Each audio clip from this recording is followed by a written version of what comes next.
Hay momentos en los que el mundo de los motociclistas deja atrás el código y se sumerge en la violencia. Historias reales donde la lealtad, el poder y la muerte se cruzan sin aviso. Esto es lo que pasa cuando los clubes de motociclistas pisan el borde pero terminan cruzándolo. The Highwaymen, un club fuera de la ley, nacido en las calles de Detroit, que se ganó la reputación de ser una de las bandas más peligrosas y salvajes de Estados Unidos. La masacre de Waco.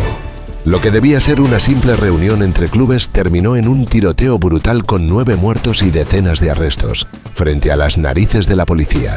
La masacre de Milperra. En Australia, el Día del Padre de 1984 quedó marcado por una guerra a tiros entre 2 bandas rivales, dejando sangre, caos y muerte en plena luz del día. Una pelea entre bandidos y comancheros que cambió para siempre la historia biker del país. 3 historias, múltiples enfrentamientos que solo dejaron caos y sangre en las rutas del infierno.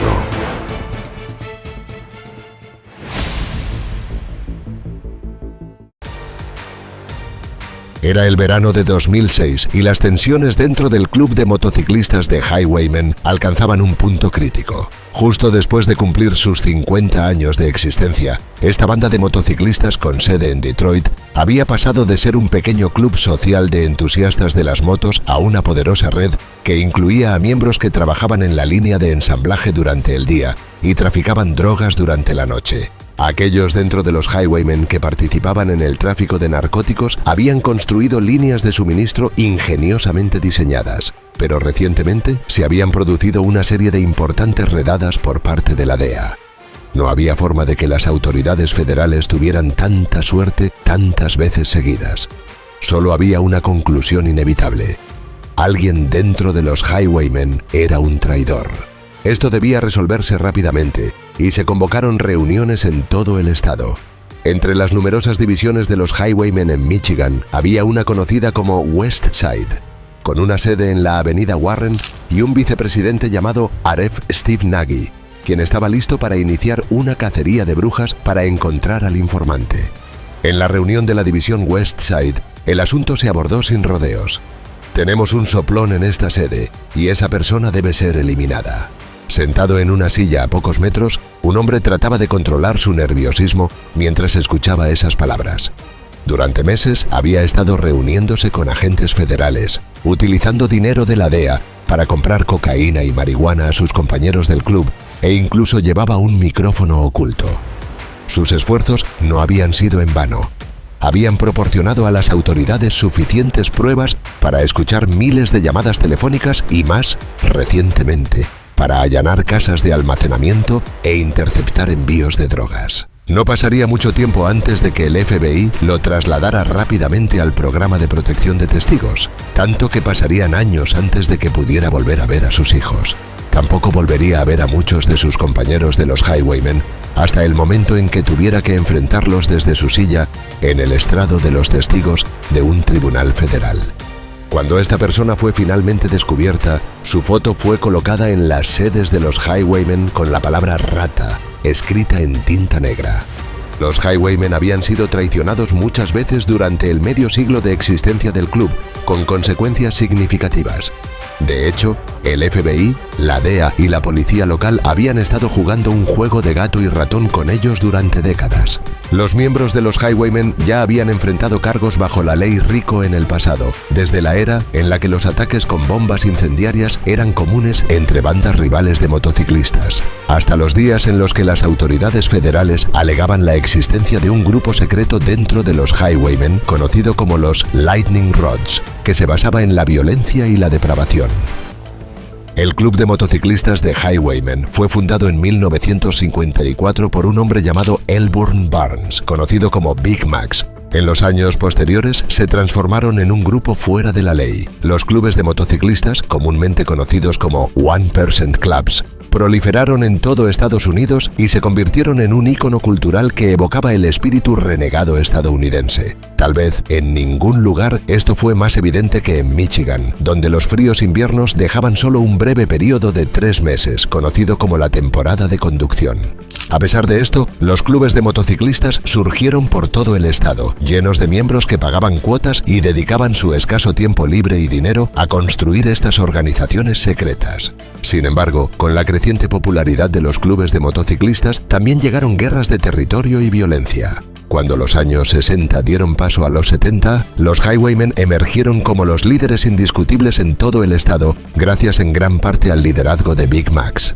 Adoptaron una constitución y una jerarquía con reglas estrictas: pagar cuotas, asistir a reuniones y recorridos en motocicleta, minimizar al máximo la violencia entre miembros y, sobre todo, mantener los asuntos del club en secreto. A medida que los Highwaymen se expandieron por el país, su sede en Detroit sería conocida para siempre como el núcleo central y el cerebro de aquellos que juraron lealtad al club.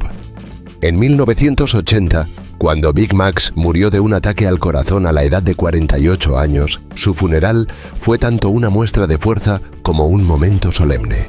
Cientos de miembros de clubes de motociclistas recorrieron Detroit hasta la funeraria.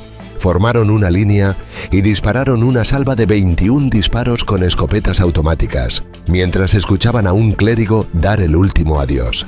Un miembro de los Highwaymen, conocido como The Hatchet, dijo: «Era indestructible». Le dispararon, lo apuñalaron, lo volaron en pedazos y no sé cuántas cosas más. Para nosotros era como George Patton. Dentro y fuera de los Highwaymen, Big Max será recordado para siempre como el Padrino, un título que adorna su lápida bajo el logotipo de los Highwaymen, una calavera alada con la gorra característica del club. Sin embargo, los años 80 marcarían un punto de inflexión para el grupo, uno que llegaría en forma de una traición inesperada. En julio de 1986, un periodista del Lansing State Journal llamado Mike Gallagher recibió el encargo de investigar la corrupción rampante dentro del sistema penitenciario estatal de Detroit.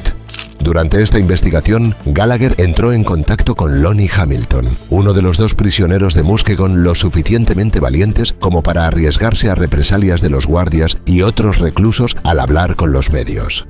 Hamilton proporcionó información sobre la corrupción de los oficiales dentro de las prisiones, pero a medida que conversaban, quedó claro para Gallagher que el pasado de Hamilton era digno de una gran historia por sí solo.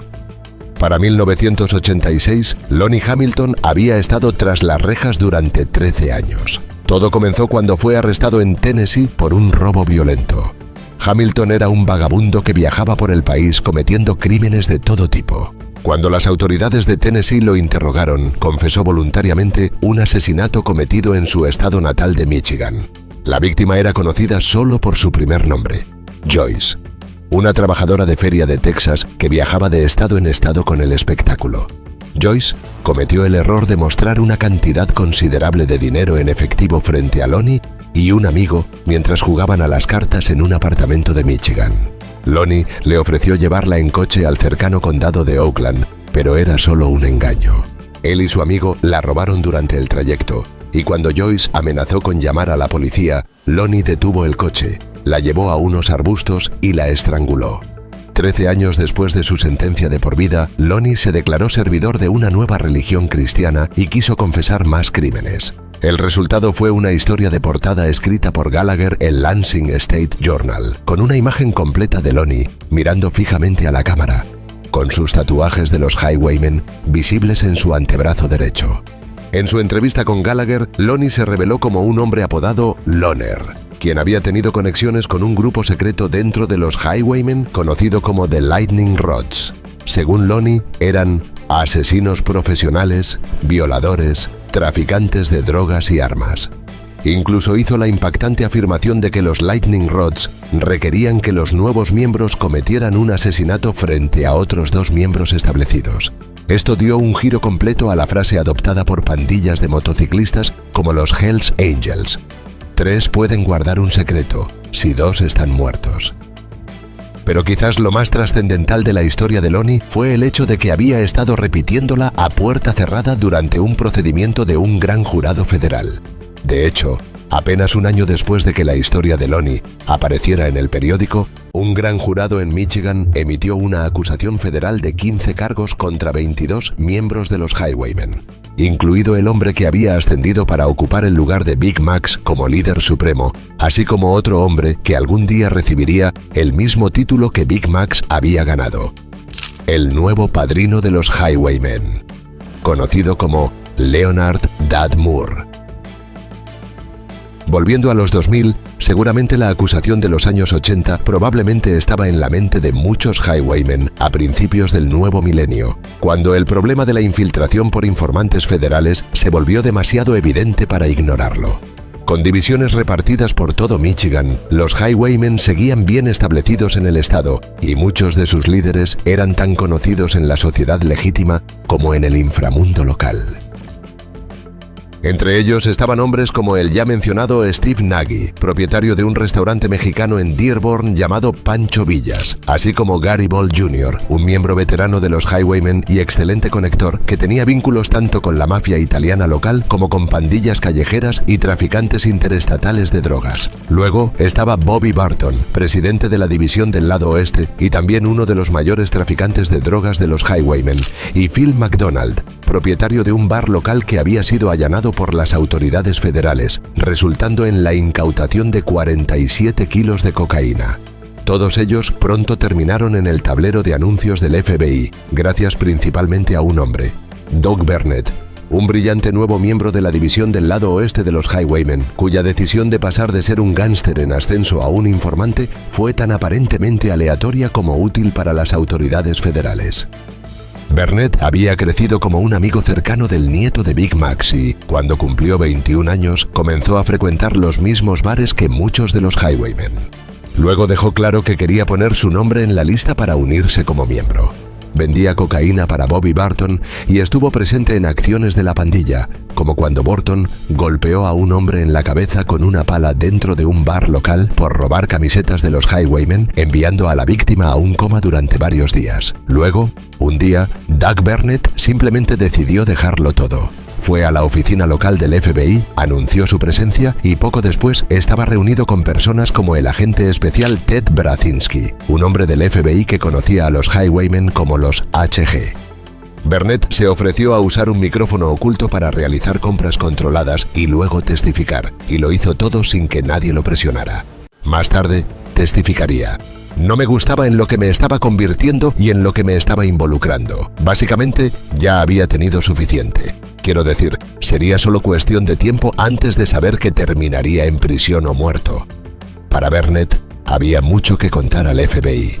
Los highwaymen habían construido un aparentemente sólido imperio de drogas que importaba marihuana desde Columbia Británica y cocaína desde fuentes en Florida, así como drogas como éxtasis e incluso Viagra.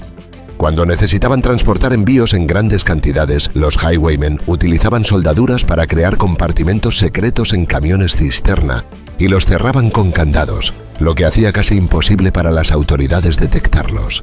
Cuando necesitaban hablar por teléfono, utilizaban el término Scooby Snacks como palabra en clave para referirse a las drogas. Luego, había un lucrativo anillo de robo de motocicletas en el área de Detroit para desarmar y reconstruir bicicletas y automóviles de lujo, incluyendo 10 motocicletas robadas del rally de motocicletas de Myrtle Beach, que estaban valoradas entre $25,000 y $40,000 cada una. Pero los federales no estaban satisfechos solo con usar a Burnett para enfrentarse a los highwaymen. Querían matar dos pájaros de un tiro.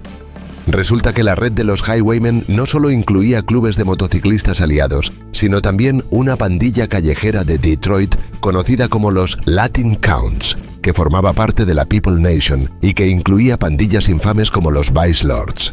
En concreto, Burnett le diría al FBI que había algo de cruce entre el negocio de cocaína de Gary Ball Jr. y un negocio similar dirigido por un hombre llamado Anthony Viramontes, conocido como Chocolate, un nativo de Chicago que se acreditaba por haber llevado a los Latin Counts a Detroit después de sobrevivir a un disparo en la cara en su ciudad natal a principios de los 90.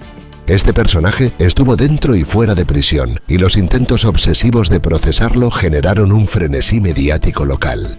En una ocasión, incluso fue acusado de asesinato, pero el caso fue desestimado en 2002 debido a la falta de cooperación de los testigos.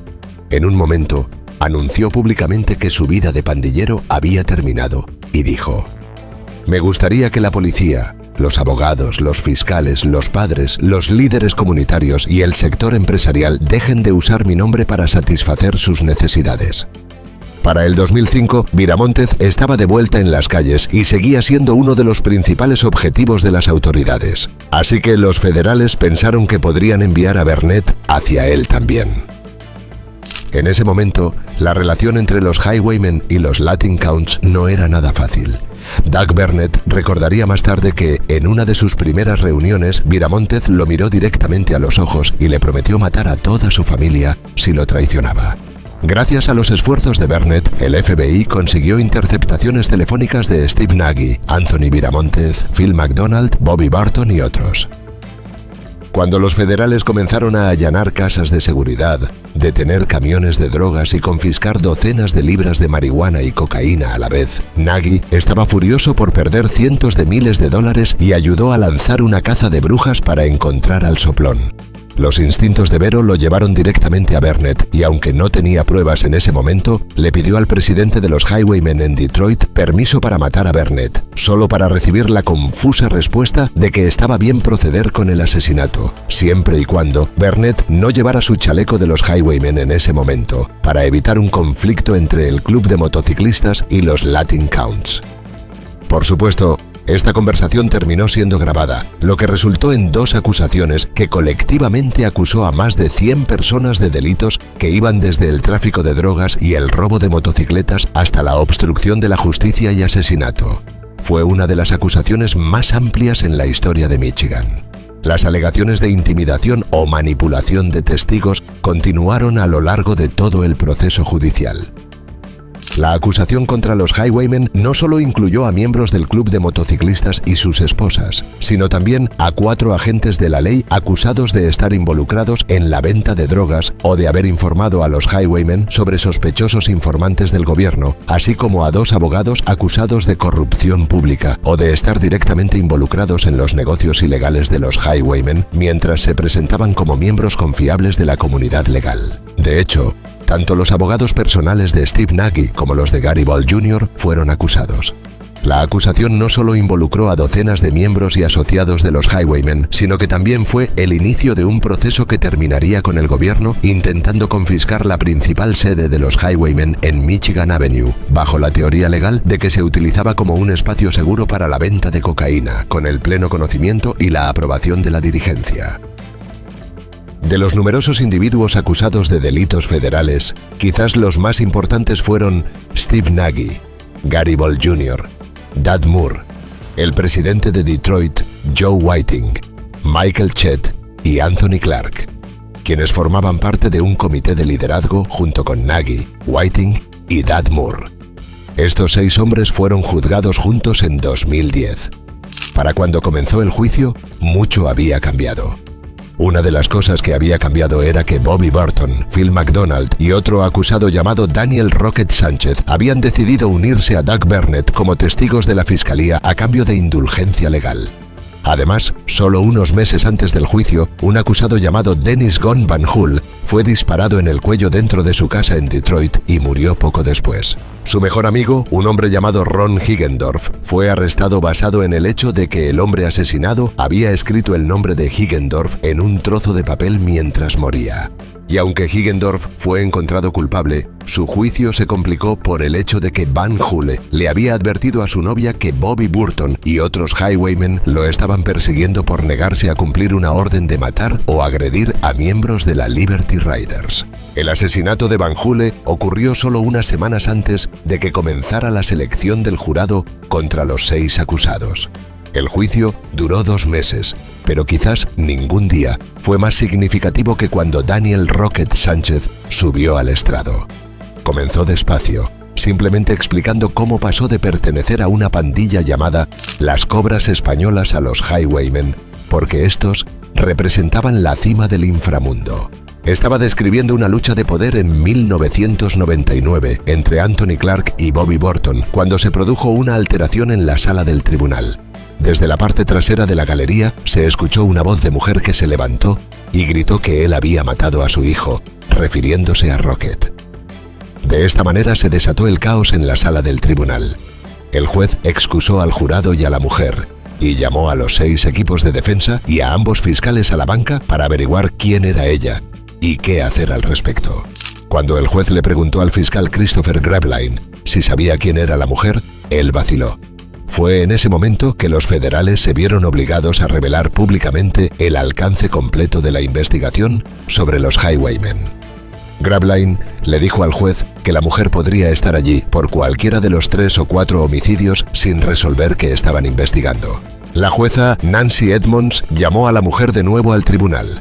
Resultó que su nombre era Tammy McAleer y su hijo era Juan Butler, un hombre de 19 años que en 1999 había sido golpeado y apuñalado docenas de veces antes de que su cuerpo fuera encontrado en el río Detroit unos días después. Cuando Daniel Sánchez accedió a testificar, proporcionó una extensa declaración en la que admitió haber atraído a Butler a una sede de los Highwaymen para ser asesinado y afirmó que Dad Moore y Anthony Clark se unieron para asesinar a Butler, deshacerse de su cuerpo e incluso prenderle fuego a la sede para encubrir el crimen. Nadie fue acusado y en un intento de enredar las aguas, uno de los acusados filtró un mensaje a Tammy diciendo que el asesino de su hijo había recibido inmunidad y estaría testificando ese mismo día. Desafiante ante un juez enfadado, Tammy proclamó que habían pasado 12 años, que había estado con dolor y sufriendo y que no podía simplemente quedarse sentada. Al final del juicio, todos fueron condenados por una serie de delitos y sentenciados a décadas de prisión federal. Muchos otros aceptaron acuerdos de culpabilidad y también recibieron sentencias de prisión, mientras que los casos contra los 4 policías terminaron con desestimaciones o desvíos. El abogado de Steve Nagy llevó su juicio ante un juez y fue completamente absuelto, mientras que los fiscales desestimaron el caso contra el abogado que había representado a Gary Ball Jr. Mientras tanto, las alegaciones de que los Highwaymen se habían salido con la suya en múltiples asesinatos nunca se han revisado públicamente, y solo se puede suponer que estas investigaciones están para siempre en un estado de espera, y nunca se resolvería. Pero desde su celda en prisión, Gary Ball Jr. reflexionó sobre lo que él veía como una corrupción desenfrenada por parte del sistema, traición por parte de sus propios abogados y la revelación que salió a la luz antes de que Daniel Sánchez subiera al estrado. Armado solo con un bolígrafo y papel, Gary Ball comenzó a escribir sus propias solicitudes conforme a la Ley de Libertad de Información desde la prisión, y a medida que los documentos comenzaron a llegar, algunas revelaciones explosivas cayeron en su regazo. Luego, consiguió un nuevo abogado con cierta astucia mediática. El resultado fue un artículo del 30 de abril de 2017 en el Detroit Free Press, con una acusación destacada de que Steve Nagy, el mismo vicepresidente de los Highwaymen que había estado tan decidido a eliminar a los soplones del club, había trabajado como informante del gobierno durante años antes. El abogado de Nagy negó rotundamente la acusación, insistiendo en que los registros debían haber hecho referencia a otra persona. Mientras tanto, Gary Ball afirmó que esto planteaba la posibilidad de que Nagy hubiera estado operando como un espía dentro del club durante el juicio.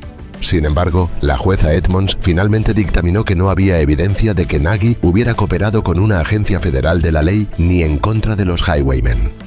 El intento de Gary Ball de anular su condena fue rechazado, y 4 años después, Nagy fue liberado anticipadamente de prisión por la misma jueza que lo elogió por el trabajo extraordinario que hizo para rehabilitarse en prisión.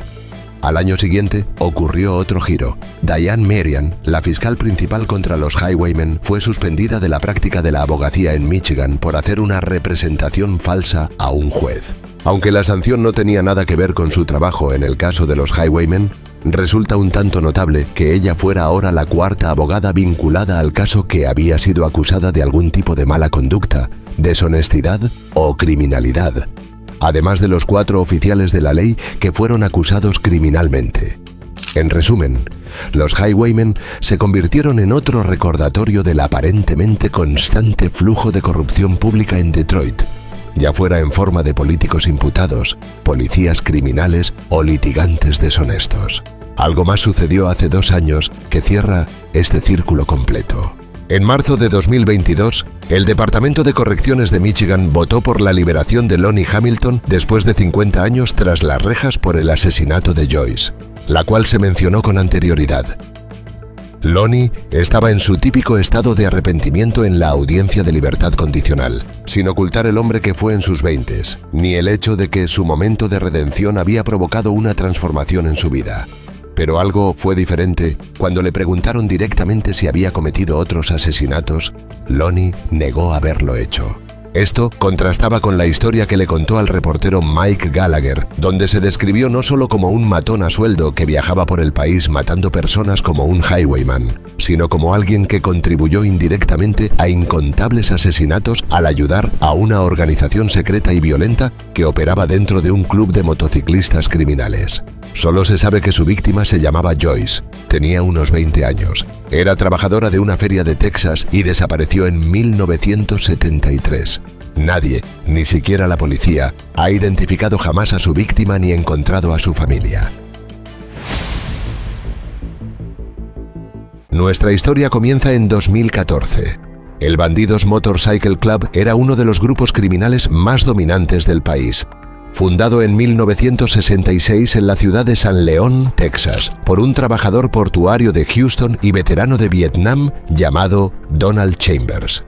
Los bandidos crecieron rápidamente. Para 2014 tenían divisiones en todo el mundo y eran considerados el segundo club de motociclistas fuera de la ley más grande del mundo, solo por detrás de los Hells Angels. Con más de 2.000 miembros en 22 países, su territorio más importante era el estado de Texas, al que el club consideraba su madre patria. Gobernaban la región con puño de hierro, obligando a otros clubes a rendirles tributo. Siguiendo esta filosofía, los bandidos dejaron en claro a todos los demás clubes de motociclistas fuera de la ley que solo ellos podían llevar la palabra Texas o la bandera del estado en sus chaquetas. Esta había sido una norma en el inframundo texano durante décadas, y cualquiera que la desafiara abiertamente enfrentaría la ira de los bandidos. Por esta razón, los Cossacks, otro club de motociclistas con sede en Texas, simplemente pidieron permiso a los bandidos. Sorprendentemente, los bandidos aceptaron.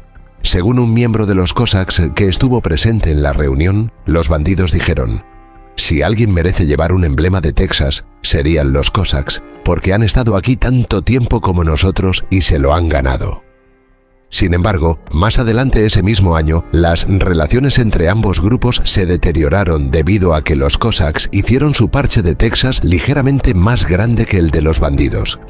Justin Forster, quien en ese momento era el sargento de armas nacional de los bandidos, más tarde testificaría que a finales de 2014 asistió a una reunión en la casa del presidente nacional de los bandidos, Jeffrey Pike, para discutir el descontento que la decisión de los Cossacks había generado dentro de las filas de los bandidos.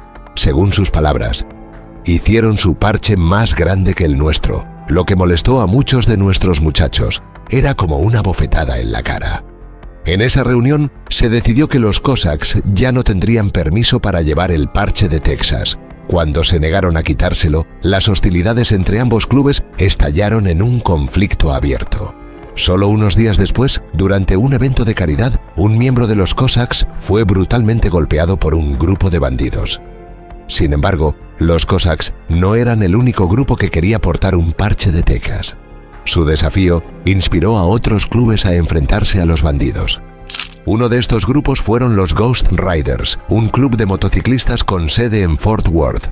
Cuando los Cossacks comenzaron a usar el parche de Texas, los Ghost Riders siguieron su ejemplo.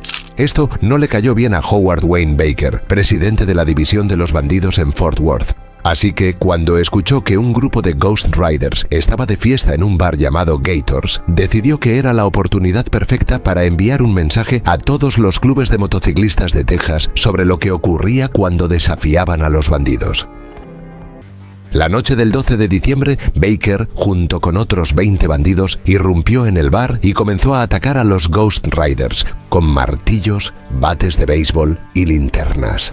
Durante la pelea, un miembro de los Ghost Riders llamado Jeffrey Brady fue expulsado del bar por un gran grupo de bandidos, quienes lo golpearon y patearon brutalmente.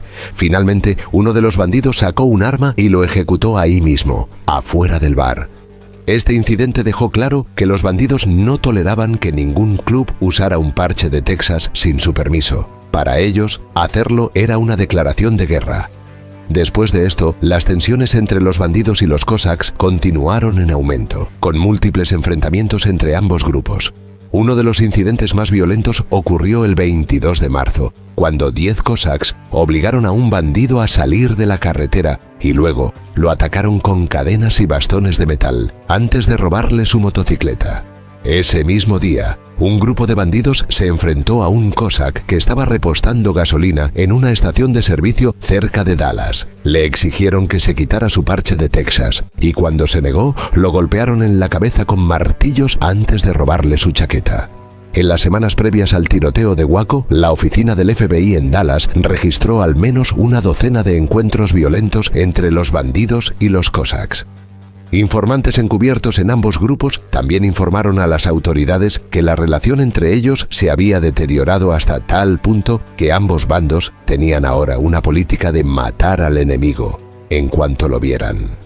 Fue en este contexto que el Texas Council of Clubs and Independents celebró su reunión regional programada en Waco. El Texas Council of Clubs and Independents es un grupo de defensa formado por entusiastas de las motocicletas que presiona al gobierno de Texas sobre asuntos que afectan a los motociclistas. También colaboran con los ayuntamientos para organizar eventos relacionados con la seguridad en motocicletas y el mes de concienciación sobre los motociclistas. Durante años, los Cossacks habían boicoteado estas reuniones del Consejo, ya que los bandidos eran miembros fundadores de la organización y tenían una gran influencia sobre sus actividades, dado que eran el club de motociclistas más grande de Texas. Sin embargo, para la reunión del 17 de mayo de 2015, las cosas serían muy diferentes. En el pasado, las reuniones del Consejo en esta región se habían celebrado en Austin, pero esta vez los bandidos decidieron que se llevara a cabo en Waco, territorio que en ese momento era considerado parte del dominio de los Cossacks. Un motociclista no afiliado a ninguno de los dos clubes más tarde declararía a los medios: "No hay bandidos en Waco. Los Cossacks llegaron a la zona hace 3 o 4 años y comenzaron a imponerse sobre los demás clubes. Decían que Waco les pertenecía, acosaban a los otros motociclistas y les decían: no pueden circular por aquí, esta es nuestra ciudad". Según una declaración policial posterior, la decisión de realizar la reunión en Waco se tomó porque los bandidos querían demostrar su poder y dejar claro que Waco no era territorio de los Cossacks. En respuesta, los Cossacks decidieron presentarse sin invitación. En las primeras horas del 17 de mayo, más de 60 cosacos llegaron al restaurante Twin Peaks y tomaron el área del patio exterior donde se llevaría a cabo la reunión. Aunque llegaron temprano con la intención de ser los primeros en el lugar, se encontraron con que la policía ya estaba allí, con un gran contingente de oficiales, incluidos miembros del equipo SWAT, rodeando el restaurante. Un motociclista presente describió la escena diciendo: "Estaban dando vueltas como buitres sobre un ciervo muerto". Poco después, un grupo de bandidos llegó. El presidente de la división de Dallas, David Martínez, junto con 6 miembros más, intentó estacionar sus motocicletas detrás del restaurante. De inmediato, un gran grupo de cosacos bloqueó su paso y trató de empujar sus motos fuera del camino. Ambos grupos comenzaron a insultarse y lanzarse amenazas. En medio del altercado, un bandido pasó con su motocicleta sobre el pie de un cosac. Como respuesta, muchos de los cossacks sacaron armas, incluyendo cuchillos, nudillos de bronce, bastones y pistolas. Los bandidos también respondieron de la misma manera. El bandido Reginald Weather intentó intervenir y recriminó a los cossacks por la falta de respeto hacia David Martínez, presidente de la división de Dallas. Como respuesta, un cossack lo golpeó en la cara y lo tiró al suelo. Un testigo de los hechos más tarde declararía: "En ese momento, todo se descontroló". Los bandidos y los cossacks comenzaron una pelea salvaje, y pronto se escucharon disparos desde todas direcciones. Las grabaciones de las cámaras de la policía capturaron la caótica escena, mostrando a los motociclistas golpeándose, apuñalándose y forcejeando, mientras otros intentaban cubrirse de los disparos. Varios testigos declararían después que los primeros disparos parecían provenir de pistolas, pero que pronto fueron reemplazados por ráfagas de fuego automático, un tipo de arma que solo la policía poseía. Un miembro del equipo SWAT testificó en la corte que, al salir de su vehículo con su rifle en mano, una bala de pistola pasó rozando su auto.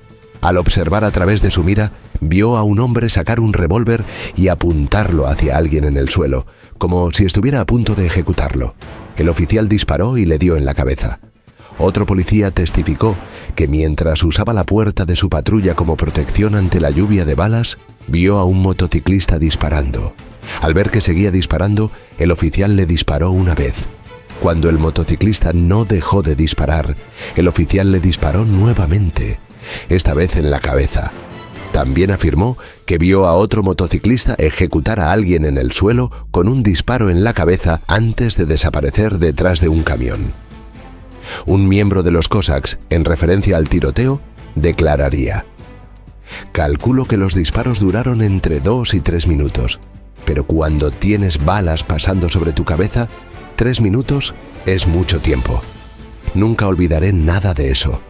Ni siquiera lo que vi en los Marines me preparó para esto. Tengo un par de amigos en los Cossacks que hicieron 3 tours en Irak y dijeron: nunca hemos visto nada como esto antes». En total, la pelea duró poco más de 2 minutos antes de que la policía interviniera.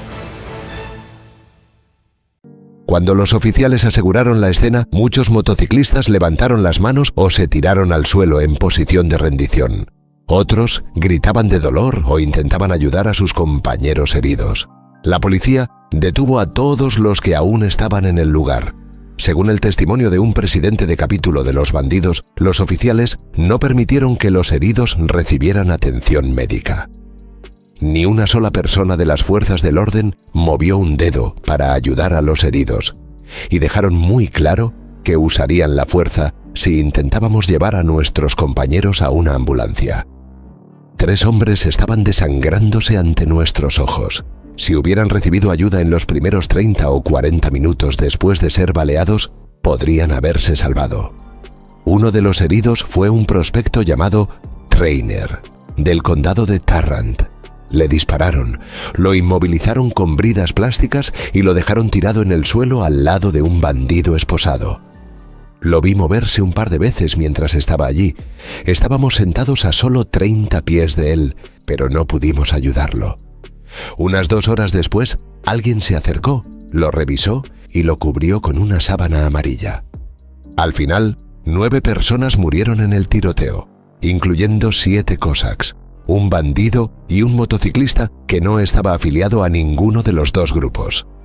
En total, la policía recuperó más de 300 armas de la escena, incluyendo navajas, martillos, nudillos de bronce y pistolas. Además, arrestaron a 171 personas. Inicialmente, la policía simplemente había detenido a los motociclistas presentes con la intención de trasladarlos a otra instalación para tomarles declaración y luego liberarlos. Después, los detectives usarían los testimonios de los testigos, las grabaciones de video y la ciencia forense para construir casos sólidos contra los responsables de la violencia. Pero todo cambió cuando el fiscal del distrito, Abel Reina, llegó a la escena. Reina había ganado su elección como fiscal presentándose como un republicano de ley y orden, a diferencia de su predecesor demócrata, a quien acusaba de ser demasiado indulgente con el crimen. Reina ordenó que cualquiera que estuviera usando los colores de los bandidos o de los Cossacks fuera arrestado y acusado de inmediato. Ni el jefe de policía ni sus oficiales superiores presentes en la escena consideraban que un arresto masivo fuera apropiado ni constitucional, pero Reina les aseguró que tenían causa probable y que posteriormente él se encargaría de presentar cargos ante un jurado contra todos los detenidos. Así, los 171 motociclistas fueron arrestados y muchos fueron trasladados a una instalación del Servicio de Inmigración y Control de Aduanas porque la cárcel local no tenía la capacidad suficiente para albergarlos a todos. Con los motociclistas bajo custodia, las autoridades tenían que decidir cuál sería el cargo más apropiado para cada uno de los 171 detenidos. Inicialmente, la policía pensaba que esta sería una investigación por homicidio, pero un funcionario de la oficina del fiscal informó al jefe de policía que los detenidos serían acusados de participar en actividad criminal organizada y conspiración con la intención de cometer asesinato, homicidio capital o asalto agravado. Para todos los 171 detenidos se redactó una declaración de arresto idéntica, dejando un espacio en blanco en la parte superior donde la policía escribía el nombre del acusado. Si eran declarados culpables, cada uno enfrentaría una sentencia que oscilaba entre 15 años y cadena perpetua. Durante las siguientes semanas, muchos de los detenidos no tuvieron más opción que permanecer en la cárcel, ya que no había suficientes abogados en la zona para programar audiencias de fianza. Pero la situación no era mucho mejor para aquellos que lograban obtener una audiencia, ya que todas las fianzas fueron fijadas en $1 millón, lo que significaba que debían pagar al menos $100.000 para salir de la cárcel antes del juicio. Afortunadamente para los detenidos, la atención mediática del caso provocó que abogados de todo Estados Unidos se ofrecieran a representarlos sin cobrar honorarios. En muchos casos, estos abogados amenazaron con demandar al Departamento de Policía y a la Fiscalía del Distrito, lo que llevó a que las fianzas de sus clientes fueran reducidas. El último motociclista en ser liberado bajo fianza pasó más de 5 meses en la cárcel después del tiroteo, y en todo ese tiempo nadie había sido acusado formalmente de asesinato o de ningún otro delito grave. Para la gran mayoría de los arrestados, su único crimen había sido estar en el lugar equivocado en el momento equivocado.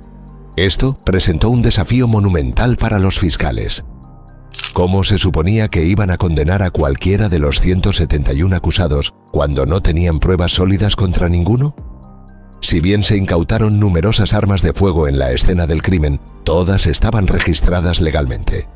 Además, como no se pudo determinar quién disparó primero, cualquier motociclista acusado de asesinato podía simplemente alegar defensa propia en la corte. Dado que Texas es un estado con leyes de stand your ground, esto hacía que el argumento de la fiscalía fuera muy difícil de sostener ante un jurado. Pasaron 2 años y medio antes de que los fiscales se sintieran lo suficientemente seguros como para intentar condenar a uno de los 171 motociclistas. Y después de todo ese tiempo, se enfocaron en un solo hombre, Jake Carrizal, miembro de la división de Dallas de los bandidos. La oficina del fiscal creía que este sería un caso fácil para ellos, porque Jake había violado los términos de su fianza al seguir asociándose con criminales conocidos. Además, anteriormente había mentido a la policía, diciendo que no llevaba un arma durante el tiroteo, solo para admitir después que sí tenía una y que había disparado a un Cossack. También tenían mensajes de texto comprometedores en los que otro bandido le informó que había visto miembros de los Cossacks cerca de un bar en el centro de Dallas, donde Jake respondió: «No estoy lejos, si me necesitas, y voy armado». Sin embargo, el juicio no salió como los fiscales esperaban. Jake fue extremadamente convincente en el estrado. Dijo a los jurados que los cosacos lanzaron el primer golpe en el tiroteo y que no tuvo otra opción más que defenderse. También conmovió a los jurados al llorar en el estrado cuando habló sobre cómo su padre había fallecido recientemente. Al final, el jurado deliberó solo 14 horas antes de decirle al juez que era imposible llegar a un veredicto, por lo que se declaró un juicio nulo. Se declaró juicio nulo y alrededor de ese momento, las críticas hacia el Departamento de Policía de Waco aumentaron considerablemente por la manera en que manejaron el incidente. Muchos acusaron a la policía de violar la libertad de expresión y el derecho a la libre reunión de los acusados, ya que realizaron un arresto masivo de todas las personas que asistieron a la reunión del consejo, simplemente por vestir los colores de los bandidos o los Cossacks, lo cual, en sí mismo, no es un crimen. También surgieron acusaciones más serias, afirmando que la policía quería que hubiera violencia ese día y que tenían agentes encubiertos en la multitud para provocar el conflicto. Varios testigos afirmaron que vieron a un hombre vestido con una chaqueta de los Cossacks disparando un arma durante el tiroteo, y más tarde lo vieron usando una placa policial y realizando arrestos. Otros testigos aseguraron que cuando comenzaron los disparos vieron a 2 Cossacks dentro del restaurante que se quitaron sus chaquetas y luego se pusieron placas de policía. El Departamento de Policía de Waco también fue muy lento en la liberación de pruebas y poco cooperativo con los medios de comunicación. El jefe de policía afirmó que los oficiales en la escena solo dispararon 12 veces, pero casi todos los presentes creen que se dispararon muchas más balas desde armas automáticas, las cuales solo la policía tenía. Aunque varios oficiales afirmaron que los motociclistas les dispararon primero, hasta el día de hoy, el Departamento de Policía nunca ha presentado evidencia que lo confirme. De los 9 motociclistas que murieron, la policía admitió que mató al menos a 4 de ellos. En medio de la creciente controversia, la situación empeoró para el fiscal del distrito, Abel Reina. El mismo día en que se declaró el juicio nulo, se presentó una moción para descalificarlo del caso, bajo el argumento de que estaba siendo investigado por el FBI. Un ex asistente del fiscal, Greg Davis, declaró bajo juramento que Reina tenía un patrón de trato preferencial hacia sus amigos, familiares y donantes de campaña, negándose a procesarlos y en muchos casos intentando desestimar cualquier caso en su contra. Cuando Davis le dijo a Reina que sus acciones eran inapropiadas, el fiscal del distrito le respondió: «Mantente fuera de mis asuntos». Esta declaración fue seguida por 2 acusaciones más. Primero, una abogada defensora informó al FBI que uno de sus clientes había entregado una gran cantidad de cocaína a Reina. Y 2, se alegó que Reina dirigía en secreto una red de juego ilegal y que utilizaba sus contactos dentro del departamento de policía para asegurarse de que no fuera descubierto. En medio de este escándalo, Reina también se encontraba en campaña para su reelección y se enfrentaba a un oponente fuerte en las primarias republicanas. Intentó desestimar las acusaciones de corrupción diciendo que eran noticias falsas, pero cuando el abogado de uno de los 171 motociclistas detenidos presentó una moción para destituir a Reina del caso, él respondió desestimando el caso por completo. Esto se debió a que si el caso seguía adelante, Reina se vería obligado a testificar en la corte sobre las acusaciones en su contra. El día de las elecciones, Reina ya había desestimado todos los casos excepto 24, pero aún así perdió por más de 20 puntos. Su sucesor desestimó inmediatamente los casos restantes. Finalmente, 9 años después del tiroteo, en el que murieron 9 personas, más de 20 resultaron heridas y se arruinaron muchas vidas. Nadie ha sido condenado por un crimen, y es muy probable que nunca nadie sea acusado. Uno de los protagonistas de aquel infierno fue Jock Ross, fundador de los Comancheros, endurecido por los años, las balas y el poder. Ross sobrevivió a palizas, atentados y hasta una condena por homicidio. Hoy, convertido en abuelo con 71 años, se muestra aún desafiante y sigue defendiendo su rol en aquella jornada brutal. Ellos vinieron a nosotros, no al revés. De un lado estaban los Comancheros, del otro sus enemigos jurados, los bandidos.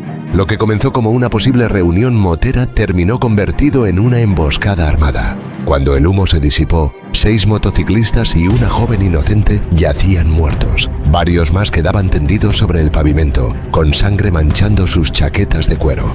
Un testigo clave, perseguido durante décadas por amenazas de muerte, finalmente rompió el silencio. Recuerda cómo los enemigos hacían gestos con las manos, como si se cortaran la garganta frente a ellos. Un padre destrozado por la pérdida de su hija aún se quiebra al nombrarla.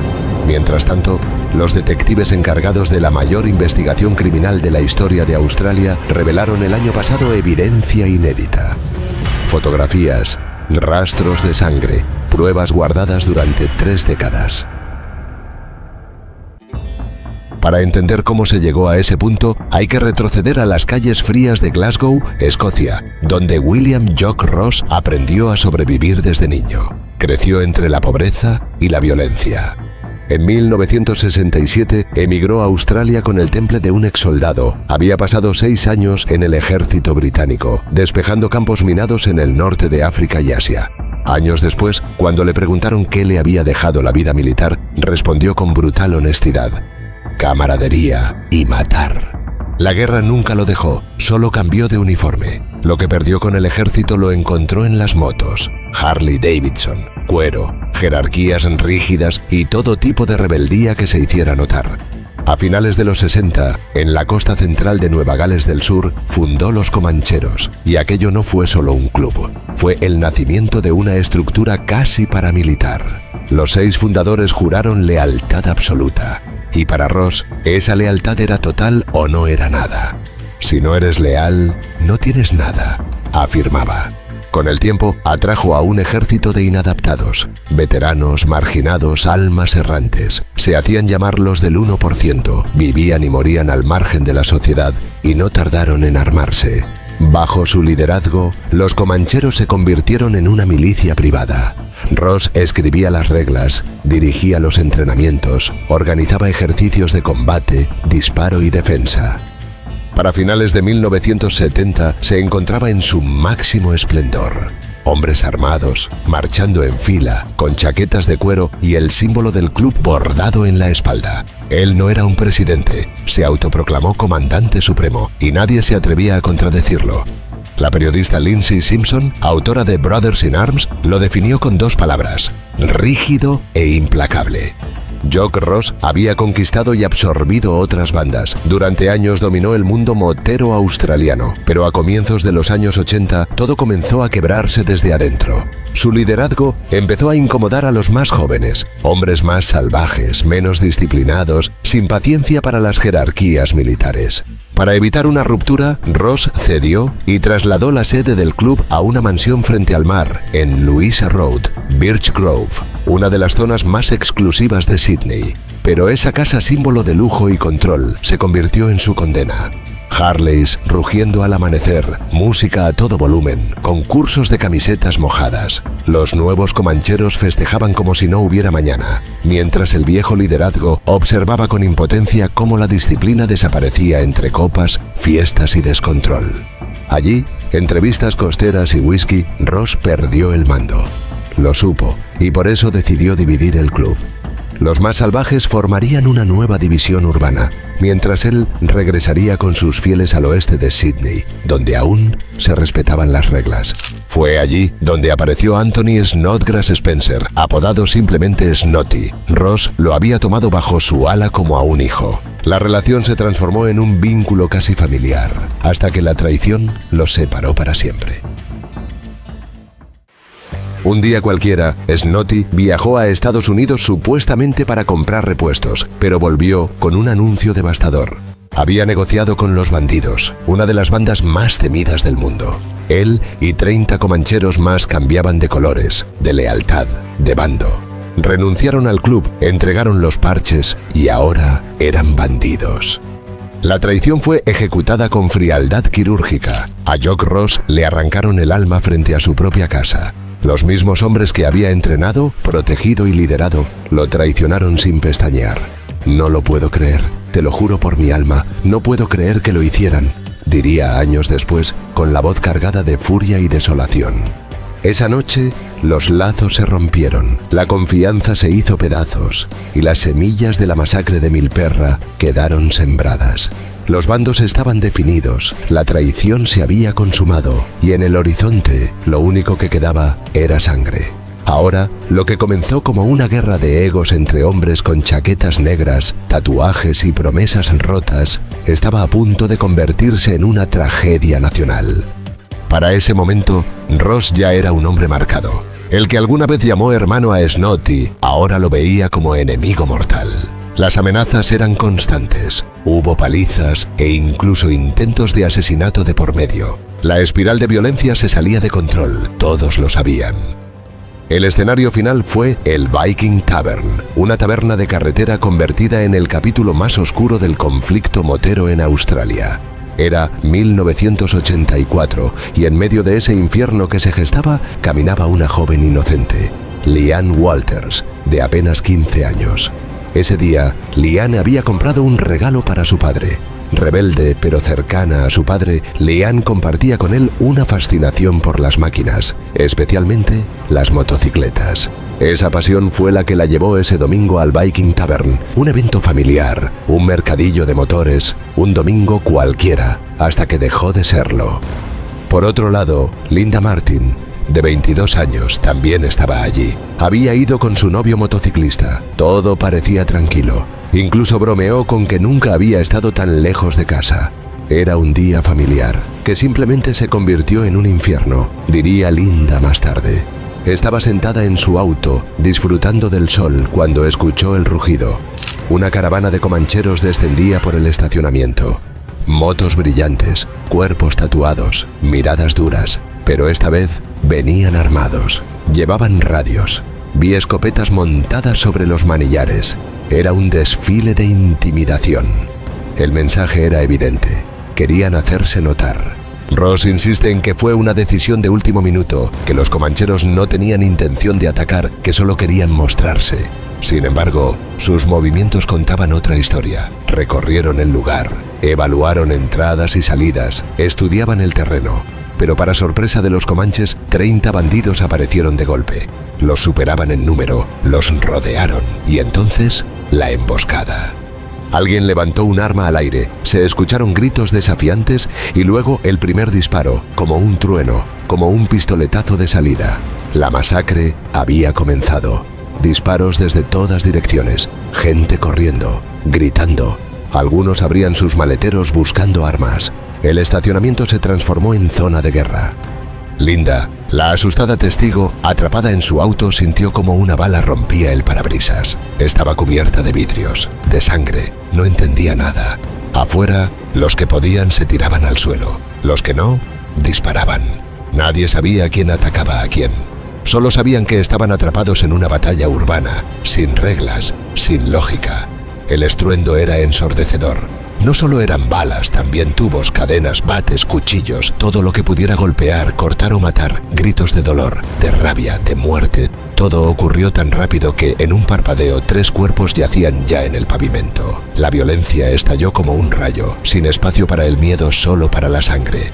Entre la multitud, Leanne Walters fue alcanzada por una bala. El disparo vino de un rifle disparado por un miembro de los bandidos. Le impactó directamente en la parte inferior del rostro. Las heridas fueron devastadoras. Falleció al instante.